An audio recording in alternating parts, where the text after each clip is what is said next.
My name is Zahra Sinclair. I'm 38 years old, and for most of my adult life, I've been described with the same words over and over again: calm, reasonable, low maintenance. I work in a field where accuracy matters more than volume, where listening carefully is more valuable than speaking quickly. I learned early on that the loudest person in the room is rarely the one in control. People often assume I'm soft because I don't interrupt, that I'm passive because I don't argue in public, that I don't notice things because I don't react right away. Even now, when I tell people pieces of this story, I can see the moment they underestimate me, when they decide I must have been blindsided, emotional, or naive. I wasn't. This isn't a story about rage. It's not about revenge, humiliation, or dramatic confrontation. There are no screaming matches or last-minute confessions. What happened in my life unfolded quietly, slowly, and, if I'm being honest, inevitably. For years, I believed my marriage was stable because it was predictable. We had routines, we had schedules, we had the appearance of a partnership, and like many people who pride themselves on being rational, I assumed that the absence of chaos meant the presence of truth. I thought that if something were wrong, it would announce itself loudly. It didn't. Instead, the truth arrived in fragments, in small inconsistencies, in moments that didn't feel dramatic enough to justify an alarm, but lingered long enough to demand attention. I didn't accuse. I didn't confront. I didn't even change my behavior at first. I did what I have always done best. I observed without signaling that I was watching. What you're about to hear is the emotional journey of someone who chose clarity over chaos, of a woman who learned that evidence doesn't need emotion to be devastating. That silence, when chosen deliberately, can become a form of leverage, and that dignity doesn't require spectacle. There is a courtroom in this story, yes. There is a moment when the truth becomes visible to people who thought they understood everything. But this isn't about that moment alone. It's about everything that came before it: the months of preparation, the restraint, the quiet recalibration of power. I'm telling this story not to warn and not to teach. I'm telling it because too often, people mistake composure for weakness and patience for ignorance. And sometimes, the most decisive moments in a person's life happen without anyone else noticing, until it's far too late. Before I continue, I want to ask you something gently, without judgment.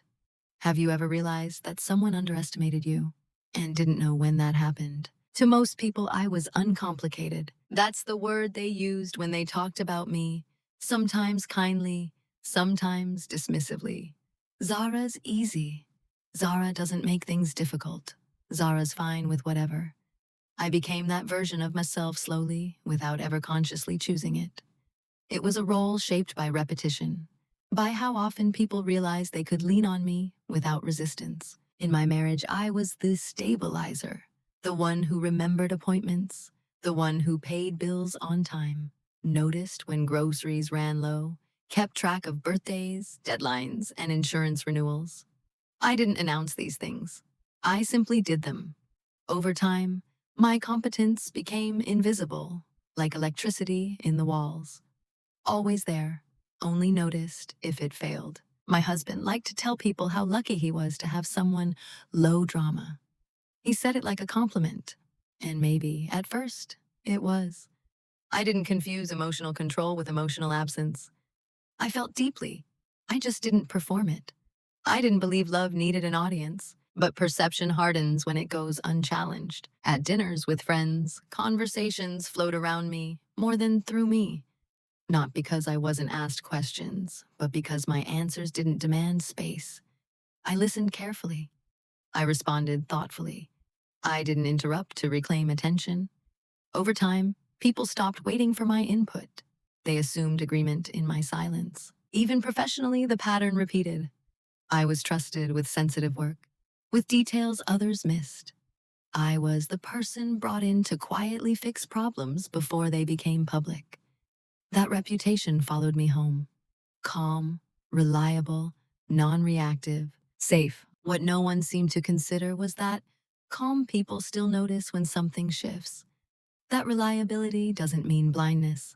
Just because someone doesn't react immediately doesn't mean they aren't registering every change in temperature, tone, and timing. If you had asked my husband who I was, he would have said I was supportive, patient, someone who didn't pry, someone who trusted him. He mistook my respect for his privacy as a lack of interest in his patterns. He assumed that because I didn't ask questions, none were forming. I never corrected that assumption, not because I was afraid, not because I lacked confidence, but because I had learned, long before my marriage, that people reveal more when they believe they are not being evaluated, when they think no one is keeping score. I was, but quietly. There's a strange kind of loneliness that comes from being perceived as emotionally self-sufficient. When people think you don't need reassurance, they stop offering it. When they think you won't object, they stop checking. And when they think you'll always understand, they stop explaining. I didn't resent this. Not at first. I believed being underestimated was a small price to pay for peace. I told myself that visibility was overrated, that clarity mattered more than recognition. And for a long time, that felt true, until it didn't. Still, even then, I didn't feel wronged. I didn't narrate my life as a tragedy. I simply noticed the gap between who I was and who they thought I was growing wider. I watched how easily decisions were made around me instead of with me, how assumptions replaced conversations, how familiarity bred carelessness, and I let it happen. Because at that stage, I still believed being seen wasn't necessary to be secure. I believed consistency would protect me. I believed that if I kept being reasonable, things would remain reasonable in return. That belief didn't shatter all at once. It cracked, softly, almost politely, and no one else seemed to hear it. The first moment didn't arrive with drama. There was no argument, no raised voice, no clear line I could point to later and say, that's where everything changed. It was smaller than that, quiet enough to be dismissed, ordinary enough to be forgiven without discussion. That's what made it dangerous. We were sitting at the kitchen table on a Tuesday evening, the kind that blends into every other weeknight. He had his phone beside his plate, screen lighting up intermittently. I noticed the pattern before I noticed the content. The screen tilted slightly away from me, the way his attention lagged a half-second behind my words. I paused mid-sentence once, just to see if he'd notice. He didn't. When I finished speaking, he nodded reflexively and said, "Yeah, that makes sense," to something I hadn't actually said. The response was close enough to pass, close enough that most people wouldn't correct it. I did what I usually did. I let it go. But I remembered it. Later that night, when he said he had an early meeting and went to bed before me, I stood in the kitchen a little longer than necessary. Not because I suspected anything specific, but because something in the room felt misaligned, like a picture frame that looks straight until you step back. I told myself it was nothing. Over the following weeks, there were more moments like that. Not enough to form a narrative, just enough to form a pattern if you were paying attention. He began volunteering less information, not lying, just editing. His stories are shortened, his timelines blurred at the edges. Once, I asked him how a work event went. He answered quickly, then changed the subject before I could ask a follow-up. The transition was smooth, practiced. He smiled when he did it. I smiled back. This is the part people misunderstand when I tell them later. They imagine denial, fear, self-deception. But what I felt wasn't panic, it was recognition. I had seen this behavior before, not in romantic relationships, but in professional settings. The way people behave when they believe details don't matter because no one is checking. I didn't confront him. I didn't check his phone. I didn't search for proof. At that stage, there was nothing to prove, only something to observe. The cut deepened quietly during a dinner with friends. Someone joked about how transparent our marriage was, how we never seemed to have secrets. My husband laughed and added, "That's Zahra. She doesn't overthink things." The table laughed with him. I joined them. Inside, something registered. Not pain exactly, but distance. Not from him, but from the version of me he had just described. A woman who didn't ask questions because she didn't care to. A woman who was present, but not perceptive. That night, I replayed the comment in my head. Not angrily. Clinically. It wasn't cruel. It was careless. And carelessness is often more revealing than malice. From then on, I noticed how often decisions were made without consultation, how plans shifted without explanation. I was informed after the fact, not invited into the process.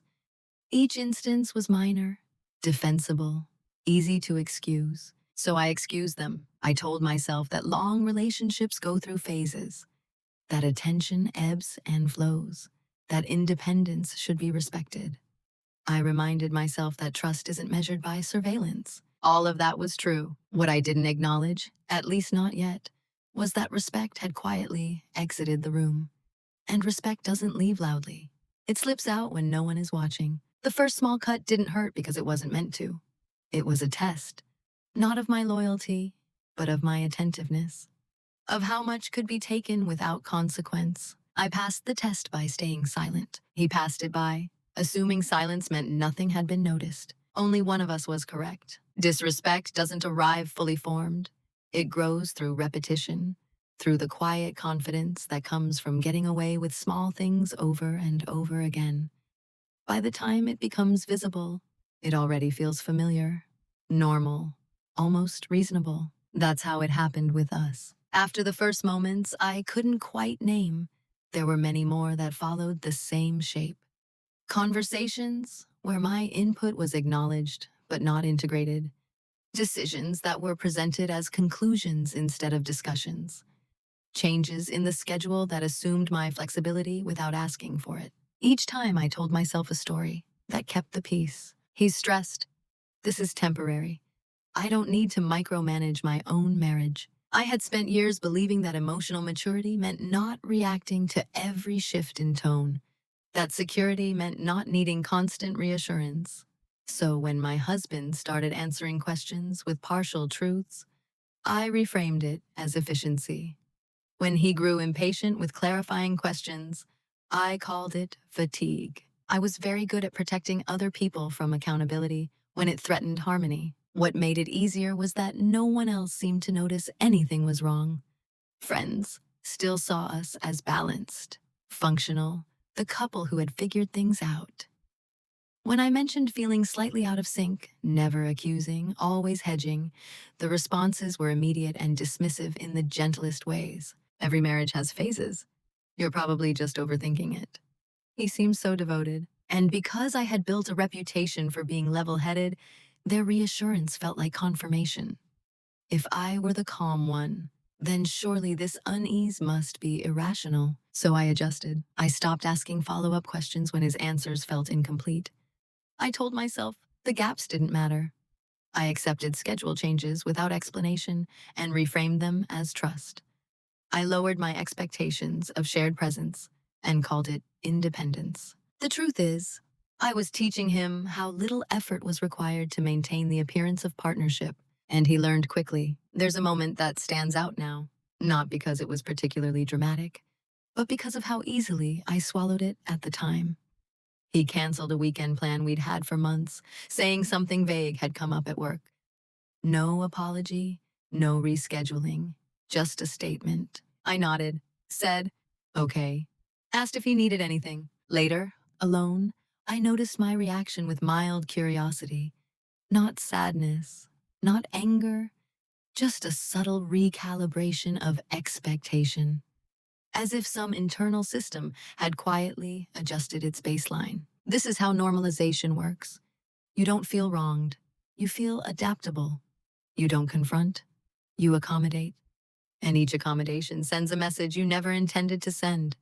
This is acceptable. I wasn't staying quiet because I lacked self-worth. I was staying quiet because I believed in proportion.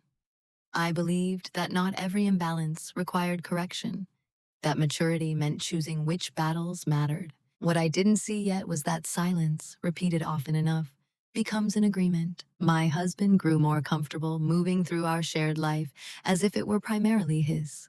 He spoke more about his plans, less about ours. He referenced people I didn't know with a casual familiarity, then glossed over explanations when I asked. And still, I didn't accuse. I didn't interrogate. I didn't even feel betrayed. Not yet. Betrayal implies a known transgression. What I was experiencing was erosion, slow, steady, almost polite. The most unsettling part wasn't what he did. It was how little resistance he encountered while doing it. I began to recognize a pattern I'd seen before in professional environments. When boundaries aren't defended, they're redefined. And once redefined, they're rarely restored. But even then, I told myself I was being fair. That reaction would escalate things unnecessarily. That trust, once broken, could never be rebuilt, and I wasn't ready to risk breaking it over a feeling I couldn't yet articulate. So I waited, not passively, not unconsciously, but deliberately. I let the behavior continue. I let the imbalance grow. I let him believe this version of me, the accommodating, unquestioning one, was permanent. Because at some point, silence stopped being confusing. It became data. It took time for me to understand that what was happening wasn't just a series of oversights or misunderstandings. It was a role assignment, one that I had gradually been placed into, not through force, but through assumption. I was the constant, the dependable backdrop against which my husband's life unfolded. I was expected to be available, understanding, and adaptable, without requiring the same in return. Not because he explicitly demanded it, but because I had never given him reason to think otherwise. Roles like that don't feel oppressive at first. They feel practical, efficient. I handled the logistics. I absorbed the disruptions. I smoothed over inconsistencies before they required explanation. I was useful. And usefulness, I learned, can quietly replace intimacy. There was a moment when this became unmistakably clear. We were discussing a potential move. Nothing finalized, just a possibility he mentioned in passing. He spoke about neighborhoods, commute times, and lifestyle changes. He spoke to me, not with me.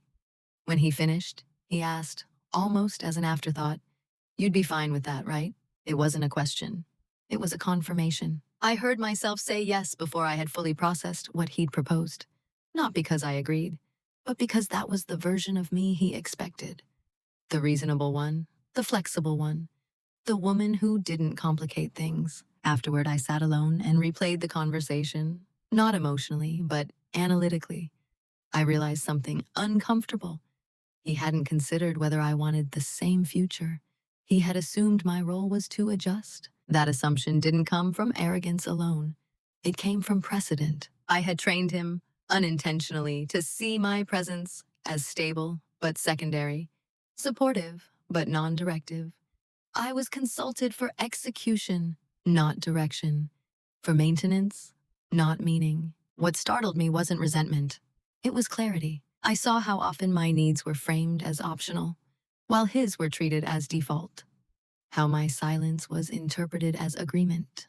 How my emotional regulation had been mistaken for emotional neutrality. I wasn't invisible because I lacked substance. I was invisible because I made things easy. Once I noticed this, I saw it everywhere. In how he spoke over me without realizing it. In how he made jokes about my chill nature to justify decisions he hadn't shared. In how my capacity to handle things became an excuse not to include me. I didn't confront him. I didn't correct the narrative. I let the role solidify. Because confronting a role too early only leads to denial. People defend the version of you that benefits them. Instead, I observed how fully he leaned into the belief that I was unbothered. How he relaxed into the idea that my standards were minimal, my expectations flexible, my boundaries permeable. He wasn't cruel. That's important to say. He didn't demean me or dismiss me openly. He simply stopped checking in, stopped prioritizing mutuality, stopped seeing me as someone whose perspective might complicate his plans. And in doing so, he revealed something more valuable than an argument ever could. How he behaved when he believed there were no consequences. This was the moment I understood the quiet power of being underestimated. When people believe you require little, they offer little. When they believe you'll stay regardless, they stop earning your presence. And when they believe you won't act, they grow careless. I didn't feel angry. I felt resolved. I realized that if I disrupted this role abruptly, I would only be cast as emotional, unreasonable, and unpredictable. The narrative would shift in his favor. Instead, I chose to remain exactly as he believed me to be: reliable, useful, invisible. Not because that was who I was, but because it allowed me to see everything clearly. The day something shifted didn't announce itself as important. There was no argument beforehand, no dramatic discovery, no line of dialogue that echoed afterward. It was an ordinary afternoon, the kind that disappears into memory unless something inside you changes. I was alone at home, folding laundry. That detail matters only because of how unremarkable it was. I wasn't searching for anything. I wasn't suspicious. I wasn't bracing for impact. I was moving through routine on autopilot, my mind quiet, my hands busy. His jacket was on top of the pile. As I folded it, his phone vibrated in the pocket. I felt it before I heard it, a brief pulse against my palm. Instinctively, I froze, not because I intended to look, but because the moment itself felt intrusive, as if I had crossed into a space I wasn't meant to occupy. I didn't take the phone out. I set the jacket down and stepped away. For several seconds, I just stood there, breathing slowly, noticing how calm I felt. Not nervous, not guilty, just attentive. The vibration itself wasn't the shift. What mattered was my response to it, or rather, the absence of one. I realized then that I no longer trusted the version of reality I had been given, but I also no longer needed confirmation. That was the shift. I sat down at the kitchen table and let the thought settle without pushing it away. Something is happening that I am not meant to see, not as an accusation, as a statement, neutral, factual. What surprised me was how little emotion came with it. There was no spike of fear, no rush of anger, just a sense of alignment, like a puzzle piece clicking into place. All the small inconsistencies, the edited stories, the casual dismissals, they reorganized themselves into something coherent. And once I saw the shape of it, I didn't feel compelled to interrupt it. I understood something essential in that moment. Confrontation would give him control over the narrative. Evidence would give me control over reality. So I did nothing. I didn't mention the phone. I didn't ask questions that night. I didn't change my behavior. I finished folding the laundry, cooked dinner, and listened as he talked about his day. But internally, I had crossed a line. I stopped assuming innocence as the default. I stopped filling in gaps on his behalf. I stopped interpreting ambiguity generously. I began to treat every inconsistency as information, not an inconvenience. This wasn't about catching him. It wasn't about punishment or exposure. It was about clarity, about understanding the structure of my own life without relying on someone else's explanations. That afternoon, I began to notice how often my instincts had spoken before and been overruled by my desire to be reasonable. How many times I chosen harmony over accuracy. How often I had deferred to the comfort of not knowing. I didn't judge myself for it. I understood why I had done it, but I also understood that I couldn't do it anymore. From that point forward, silence stopped being passive. It became intentional. I paid closer attention to timing, to patterns, to changes in energy when certain names came up. I didn't seek details. I let them present themselves. I trusted that when people believe they are unobserved, they reveal more than they realize. And he did. Still, I felt no urge to rush, no urgency to act. Because clarity, once achieved, doesn't need speed. It needs precision. That was the day something shifted, not externally, but fundamentally. The day I stopped waiting for reassurance and started building certainty. No one noticed the change. That was the point. After that afternoon, my silence changed its texture. Before it had been soft, an instinctive smoothing over of tension, a habit formed from years of choosing peace over friction. Now it has become deliberate, measured, chosen with intent. I didn't withdraw or grow distant. I stayed exactly as I had always been. That constancy was what made the shift invisible. From the outside, nothing had changed. I still listened when he talked about his day. I still nodded at the right moments, asked the kinds of questions that didn't slow him down. I still managed our shared life with the same efficiency. If anything, I became easier to live with, less inquisitive, more accommodating, and that's what convinced him. People often assume that when someone grows quieter, it's because they're shrinking, because they're unsure, because they've given up. But silence can also be a way of stepping back to see the full frame, of allowing patterns to complete themselves without interruption. I wanted to see how far things would go when no one was watching. My husband relaxed into my quietness almost immediately. I could feel it in the way his explanations shortened, then disappeared altogether. In how he stopped preparing stories in advance. In how he grew more careless with his time, his attention, his phone. Not careless enough to be obvious, just enough to be consistent. He began staying out later, citing work obligations with vague edges, meetings that ran long, dinners that couldn't be rescheduled. I didn't question the logic. I didn't check the details. I didn't ask for reassurance. Each time I stayed calm, something in him loosened. I recognized the pattern from my professional life. When oversight disappears, behavior expands. When accountability isn't enforced, assumptions replace facts. He assumed I trusted him completely. I did something more dangerous. I trusted myself. I noticed how often he underestimated my awareness, how frequently he spoke as if I weren't tracking timelines, as if I didn't remember what he'd said last week or the week before. He forgot that memory doesn't require confrontation to function. Others noticed my silence too, and misread it in familiar ways. Friends commented on how understanding I was, how supportive, how not the jealous type. I accepted the compliments with a neutral smile, knowing they were built on a false premise. They thought silence meant acceptance. In reality, it meant documentation. I began mentally logging details the way I always had, methodically without emotional annotation. Dates, durations, behavioral shifts.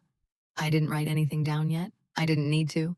The act of noticing was enough. What surprised me most was how empowering restraint felt. I wasn't suppressing emotion. I simply wasn't leading with it. I allowed myself to feel privately, then set the feelings aside when it came time to act. There is a particular kind of strength in not revealing what you know before you know everything. He mistook my calm for indifference. He mistook my lack of questions for a lack of curiosity. He mistook my continued presence for unconditional tolerance. And because of that, he showed me exactly who he was when he believed he was safe. I didn't feel superior. I didn't feel vindicated. I felt steady. Silence, chosen deliberately, creates space. In that space, people either correct themselves or expose themselves. I wasn't forcing either outcome. I was simply allowing reality to unfold without interference. At some point, I realized that even if nothing more ever came to light, I had already changed. I was no longer negotiating with uncertainty. I was no longer dependent on his honesty to understand my own life. That realization brought a quiet kind of peace, because when silence is a choice, not a reaction, it stops being weakness. It becomes a position. What they never noticed was how ordinary everything looked while it was changing. There were no late-night phone calls whispered in corners, no frantic searches, no dramatic shifts in my demeanor. From the outside, our life continued exactly as before. That was the camouflage. Familiarity has a way of numbing perception. When nothing appears different, people stop looking. I was counting on that. The preparation did not begin with suspicion. It began with structure. I returned to habits I already knew well: organization, verification, quiet precision. I didn't frame what I was doing as preparation at first. That would have implied an outcome I wasn't yet ready to define.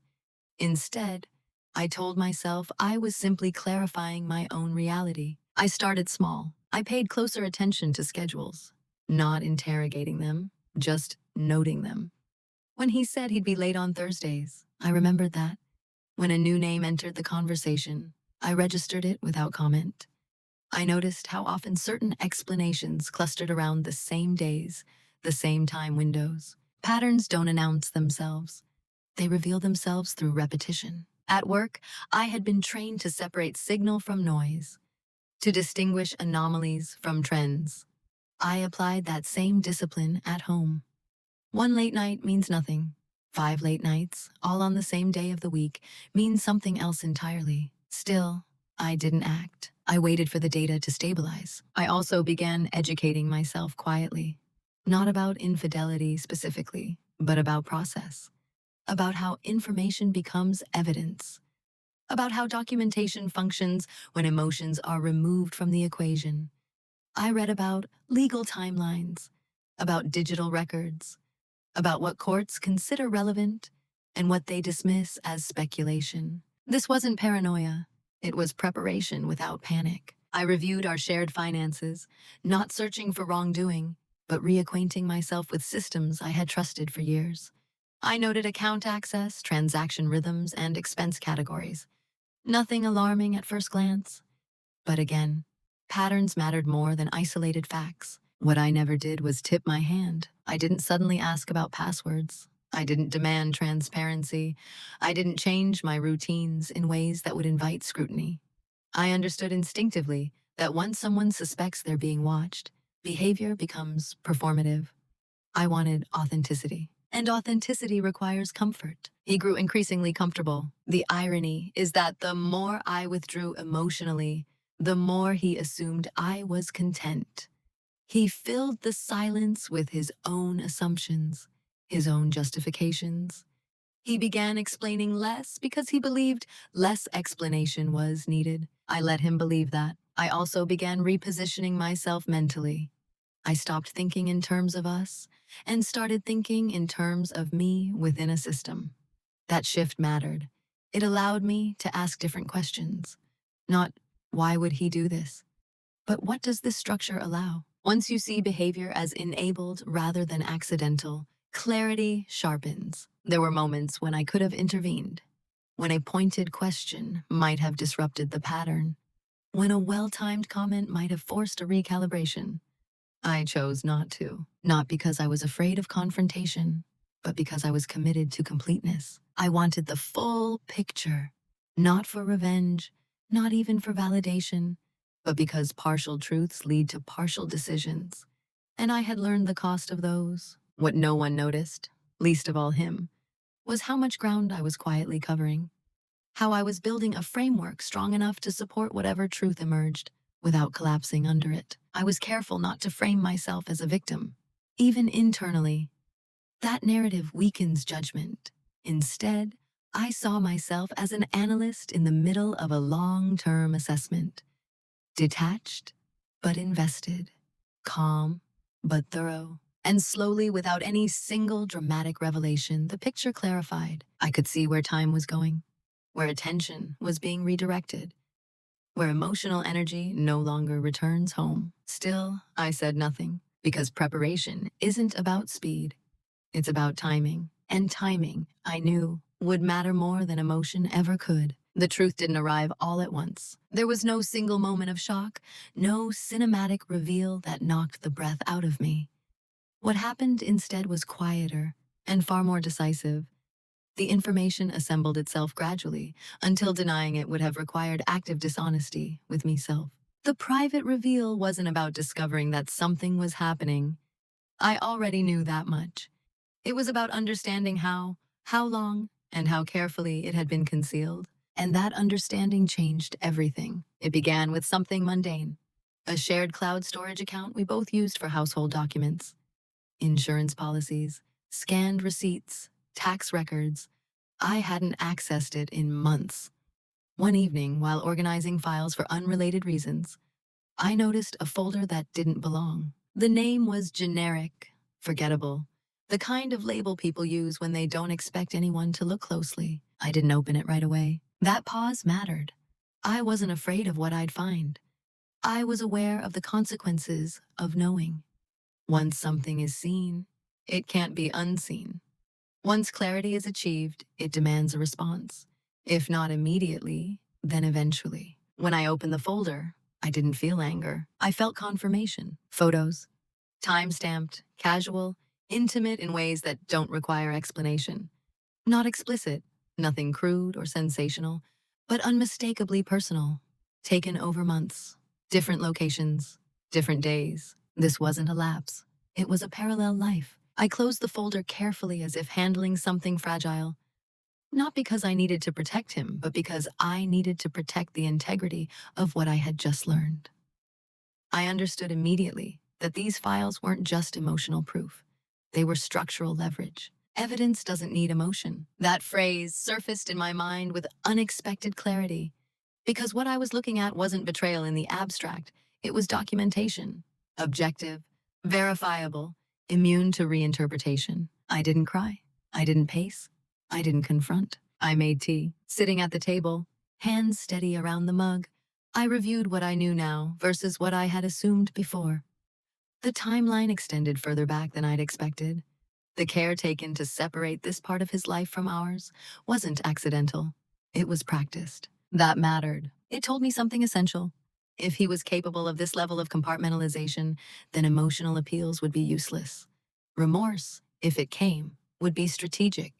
Promises would be reactive. Truth, once exposed, would be managed, not honored. I didn't feel superior for having discovered it. I felt resolved. I returned to the folder later, not obsessively, but methodically.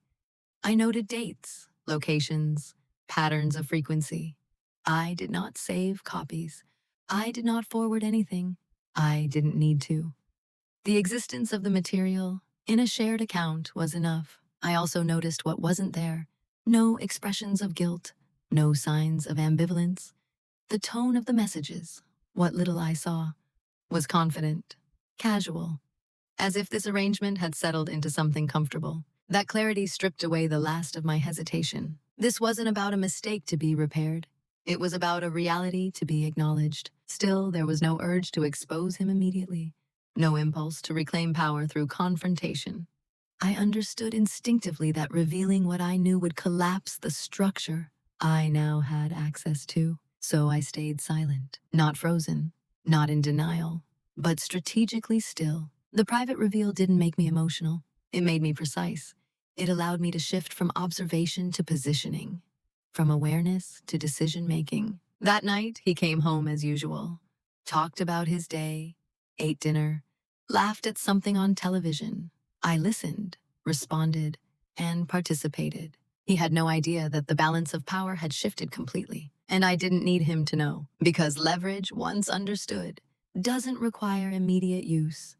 It requires patience, restraint, and a clear understanding of when the truth should enter the room and when it should remain exactly where it was. Private, waiting. Once you know the truth, the most difficult part isn't the discovery. It's deciding what to do with it. I didn't rush that decision. I understood that speed would only serve emotion, not outcome. Instead, I allowed myself to sit with the reality long enough to see all the possible paths clearly. I mapped them the same way I'd learned to map risks in my professional life, by removing sentiment and focusing on consequence. There were several options available to me. I could confront him privately, present what I knew, and demand an explanation. That path promised immediate emotional release, but little else. I knew how that conversation would unfold. Shock, denial, minimization. Eventually, remorse, carefully calibrated. Apologies framed around confusion, stress, and misunderstanding. That option would hand him control over the narrative. I could attempt reconciliation, insist on counseling, create conditions for rebuilding trust. That option required believing that transparency would follow exposure. But the evidence told a different story. This wasn't an impulsive lapse. It was a sustained pattern, maintained through deliberate concealment. Rebuilding would mean monitoring. Monitoring would mean suspicion.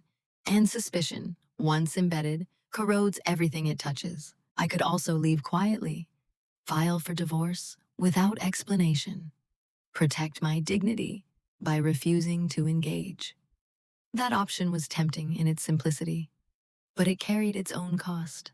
Silence, in that context, would allow him to define the reason for our separation. It would preserve his image at the expense of truth.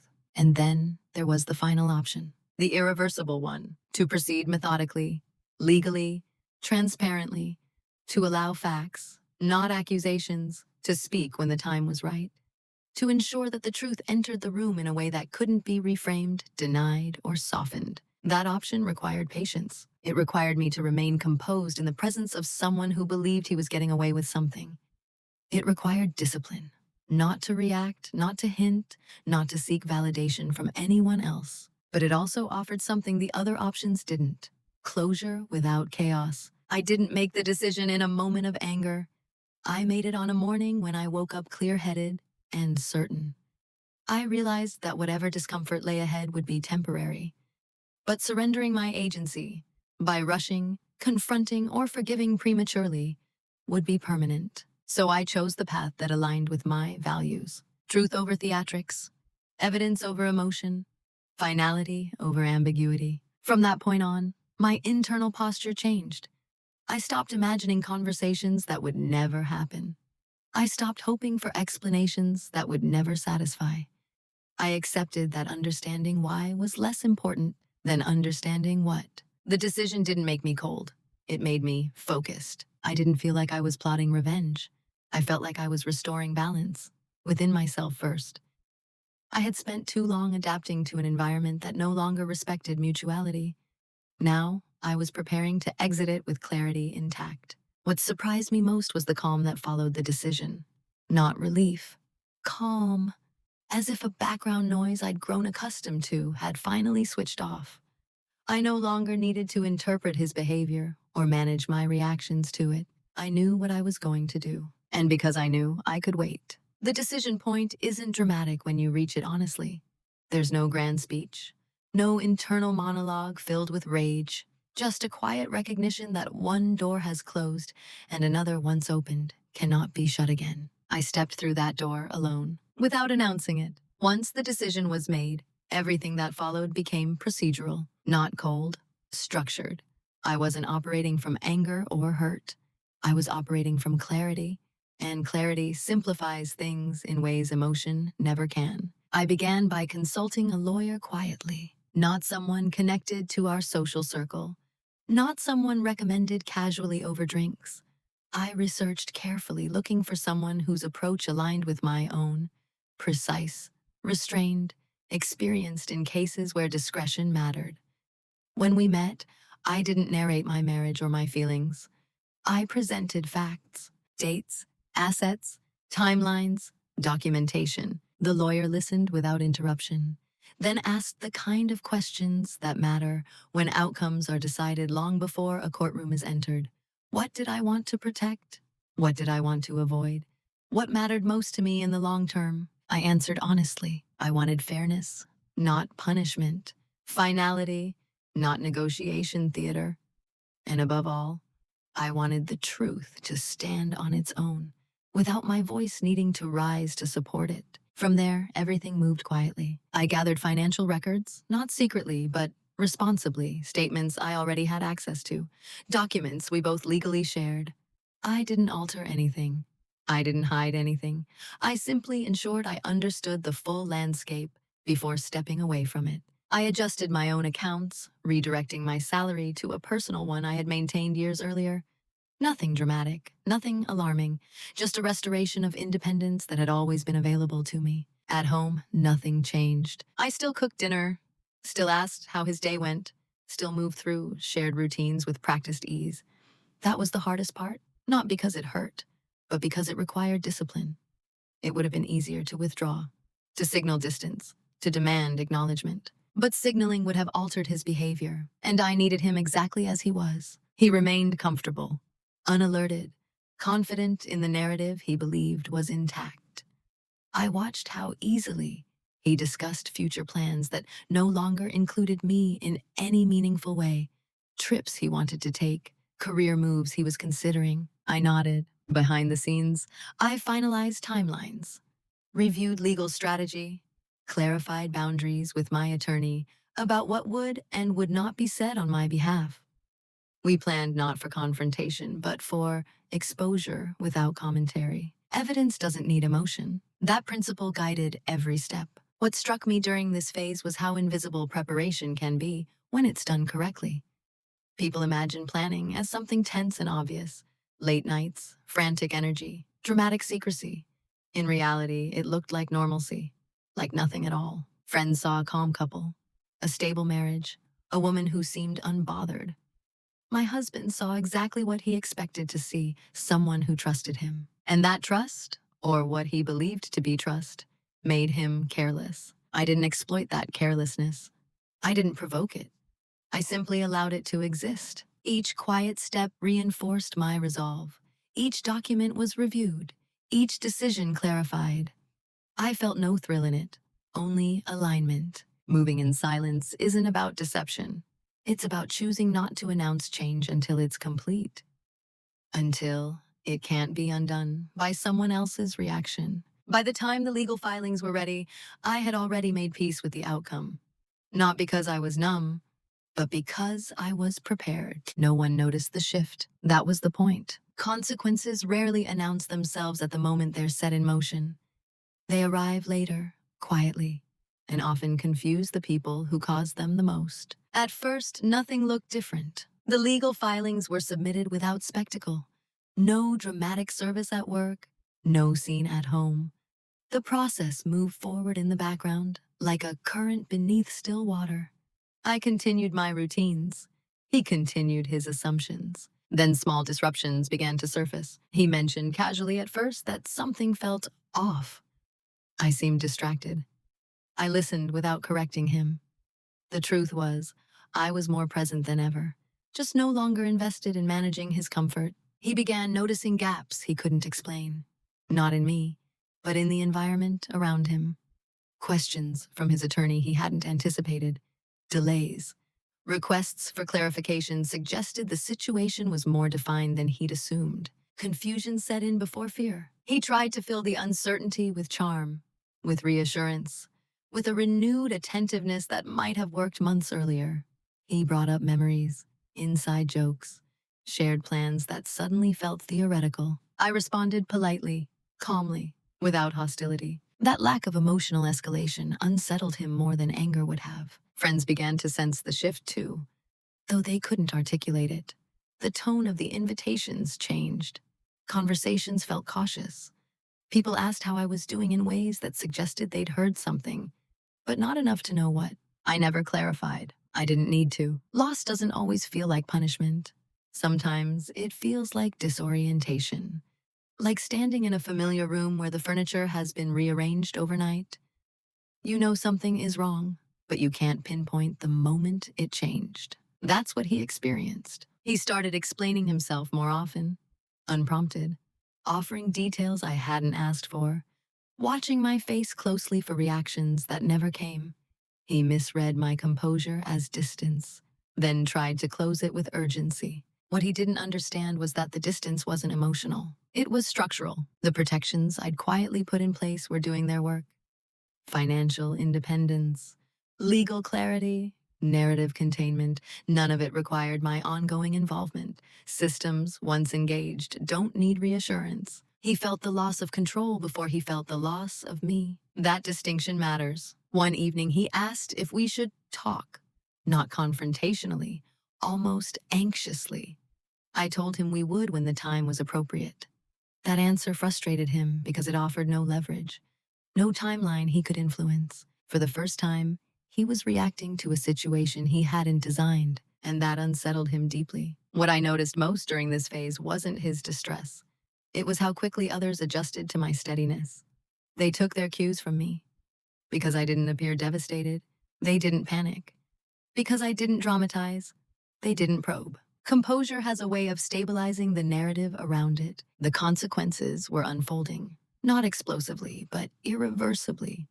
Each day narrowed his options.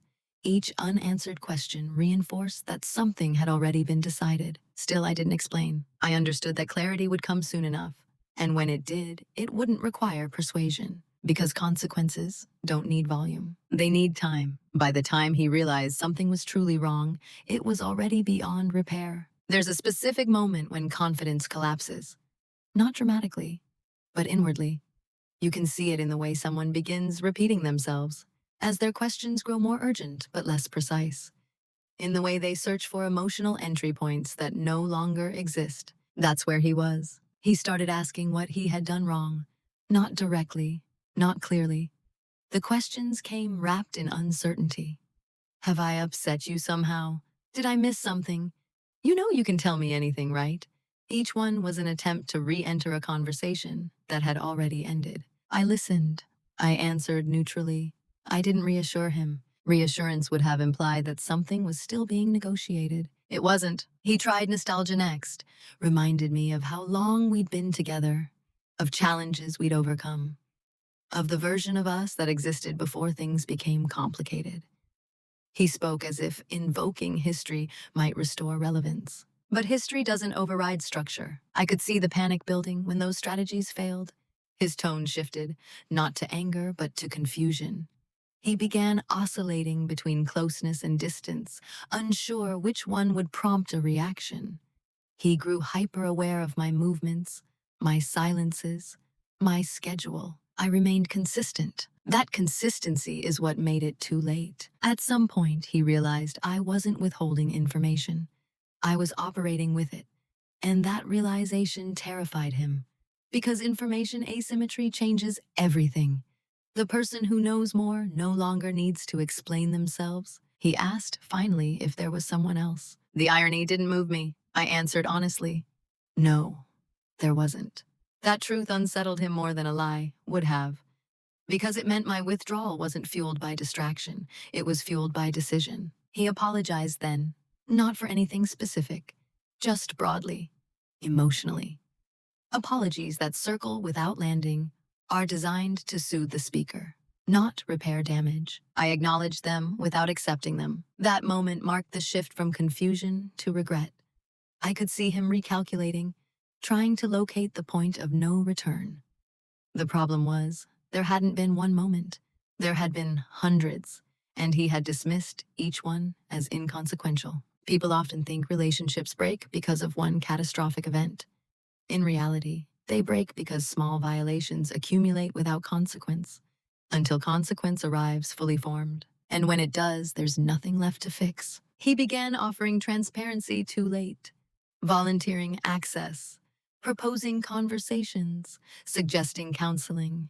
Each offer assumed there was still a shared future to preserve. There wasn't. What he didn't understand was that I wasn't angry enough to negotiate. Anger can be bargained with. Grief can be appealed to. Calm certainty cannot. I had already mourned the relationship privately. I had already accepted the outcome. What remained was execution. Watching someone realize they've lost control is uncomfortable.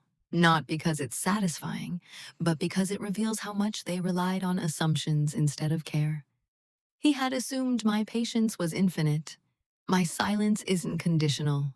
My presence is guaranteed. Now he was learning otherwise. There was a quiet desperation in him then, a scrambling for context, for rules he hadn't known were in play.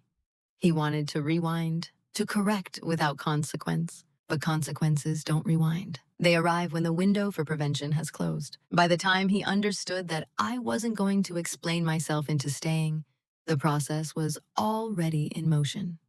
And processes, once initiated, don't respond to regret. They respond to completion. The confrontation didn't happen the way people imagine it does. There was no shouting, no dramatic unveiling, no moment where I raised my voice or laid everything out in one decisive speech.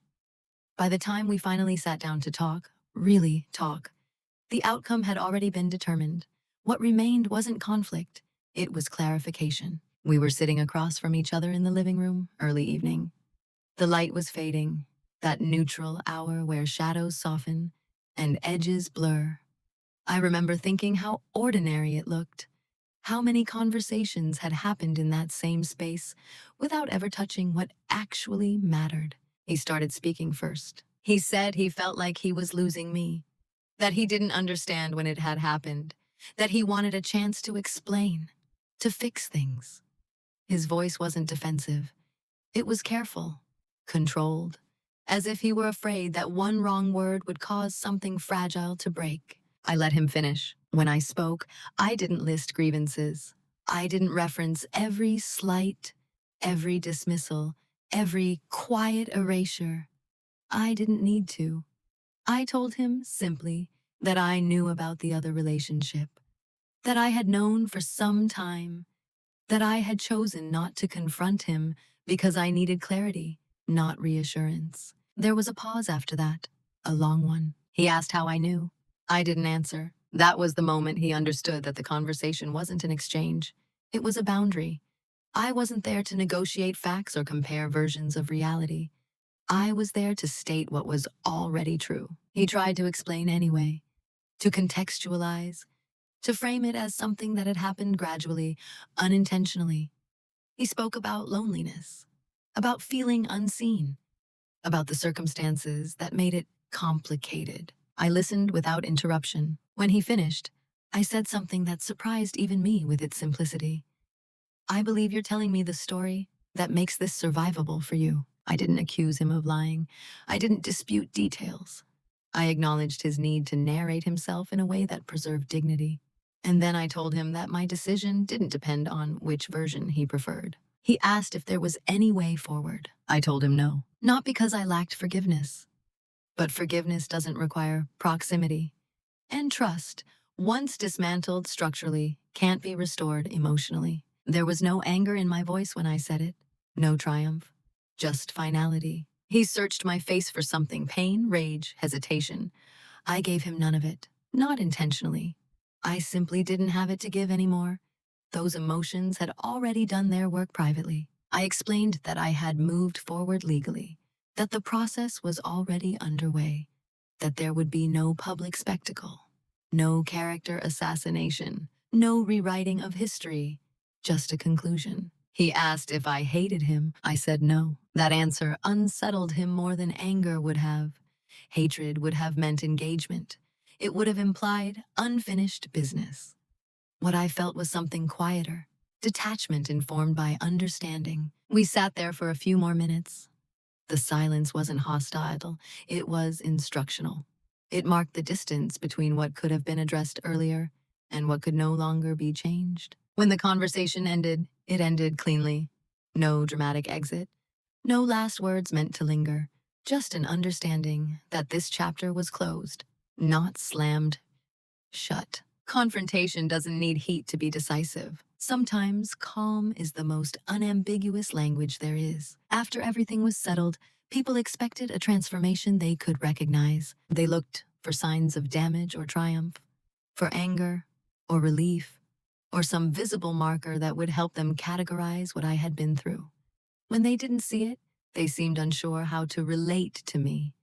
As if without a clear emotional label, my experience didn't fit into anything familiar. But the truth is, I didn't become someone new. I became clearer. For a long time, I had defined myself by how well I adapted, how effectively I maintained stability, how much I could absorb without asking for recognition.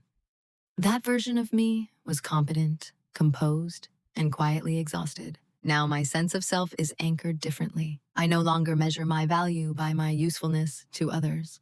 I don't offer endless flexibility as proof of love. I understand now that being easy to live with can make it easy to be taken for granted. And that peace maintained through self-erasure is not peace.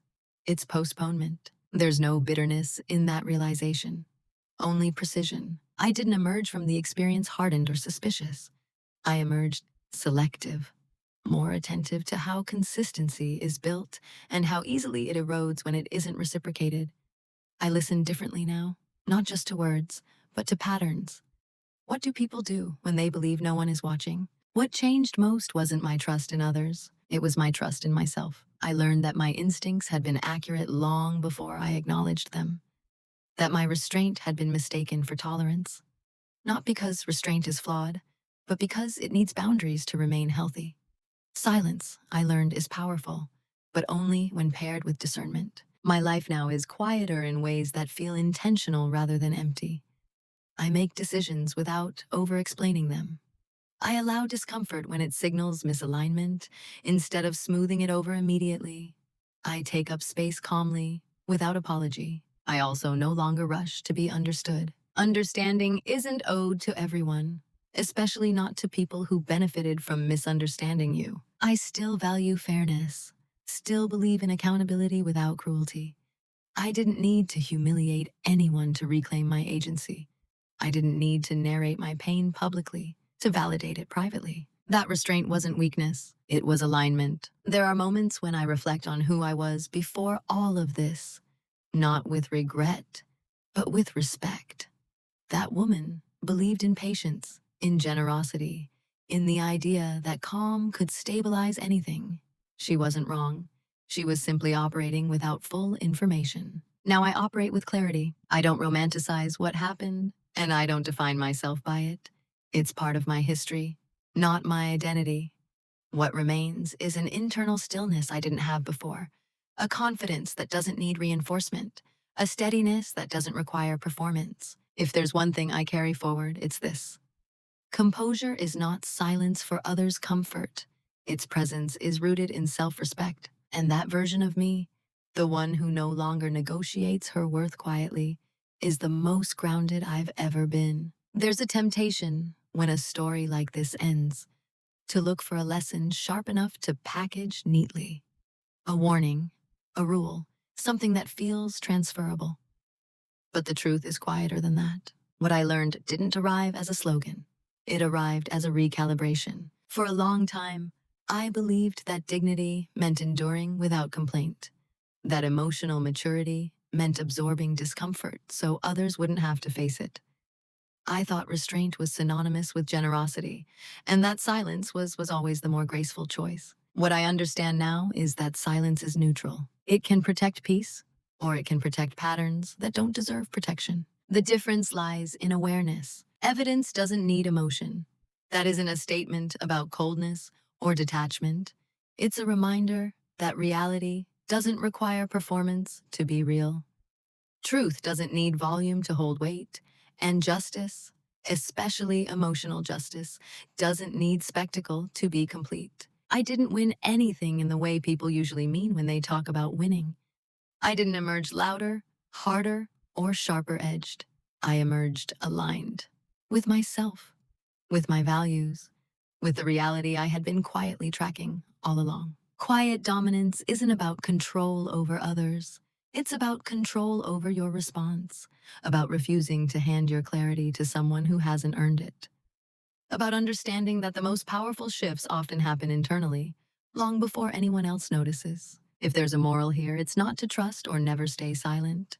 It's this. Pay attention to how people behave when they believe you won't act, not because you're looking to catch them, but because behavior underestimation reveals truth faster than confrontation ever will. And when you do act, let it be grounded.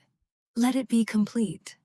Let it be irreversible, not because it's dramatic, but because it's honest. I didn't tell this story to inspire revenge or outrage. I told it because so many people, especially those who are calm, observant, and emotionally regulated, are underestimated in ways that slowly rewrite their lives without consent. If you recognize yourself in any part of this, I hope you take one thing with you. You don't owe noise to anyone who benefited from your quiet. Before we end, I want to leave you with one question. No judgment, no expectation of a single right answer. Have you ever stayed silent long enough for the truth to reveal itself? And if so, what did you do when it finally did?